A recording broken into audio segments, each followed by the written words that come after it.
नमस्कार विद्यार्थी मित्रांनो, राजमुद्रा करिअर अकॅडमी देवळवाड्यामध्ये आपल्या सर्वांचे स्वागत आहे। आणि मी आता आपल्यासाठी एक पुढचा नवीन व्हिडिओ घेऊन येत आहे, तो म्हणजे हस्तांदोलन। ओके, तर हस्तांदोलन म्हणजे काय असतं? हात मिळविणे। काय असतं हस्तांदोलन? म्हणजे हात मिळविणे।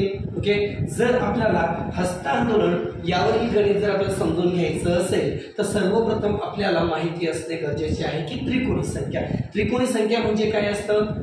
ओके, त्रिकोणी संख्या म्हणजे पुढची दिलेली संख्या असते, गुणिले पुढची संख्या घ्यायची, क्रमवार भागीला 2 घ्यायचं। इथं सेम तसंच आहे, फक्त काय आहे, दिलेली संख्या आहे आणि मागची क्रमवार संख्या भागीला 2 आहे, हा दोघातला फरक आहे।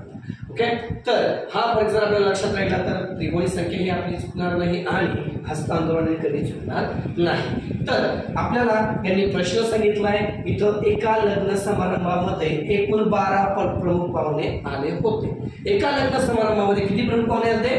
12 प्रमुख पाहुणे। तसे लग्नामध्ये पाहायला गेलं तर सगळे प्रमुख पाहुणे जाईल, सगळे प्रमुख पाहुणेच आहे, पण नावानं मोठे लोक असते काही त्यांना जास्तच शौक असतो स्वतःच्या नावाचा डिंडोरा करायचा, मग काय नाव नसलं येणार नाही बिचारे, मग काय झाले प्रमुख पाहुणे।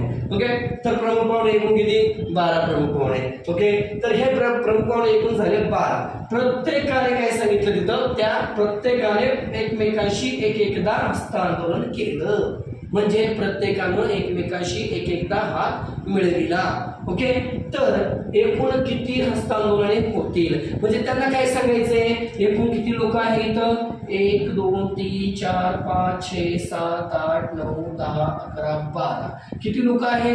12 लोक आहे। या 12 लोकांनी प्रत्येकाने प्रत्येकाशी एकदा हात मिळवला। ओके, तर इथं दिलाय हा गडी आहे, एकूण 12 लोकांशी हात मिळवणार आहे, स्वतः धरून 12, हा इथून निघला 1 2 3 4 5 6 7 8 9 10 11 किती वेळा हात मिळवणार?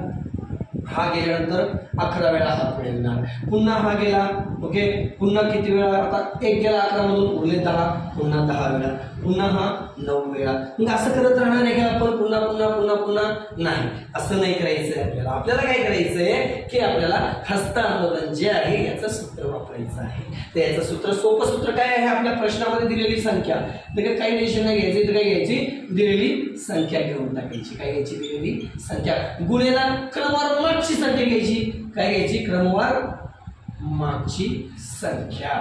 ओके, भागेला इथं 2 घेऊन टाकायचं, एकदम सोपे, राईट। मग काय करायचं? दिलेली संख्या किती आहे? इथं प्रश्नामध्ये आहे 12, गुणेला क्रमवार मागची क्रमवार संख्या कोणती आहे? 11, 12च्या अगोदर 11, भागेला 2, बे 11 सती 66। किती वेळा हात मिळवणार ही लोक एकमेकांशी? 66 वेळा हात मिळवणार आहे। किती वेळा हात मिळवणार आहे? 66 वेळा हात मिळवणार आहे। ओके,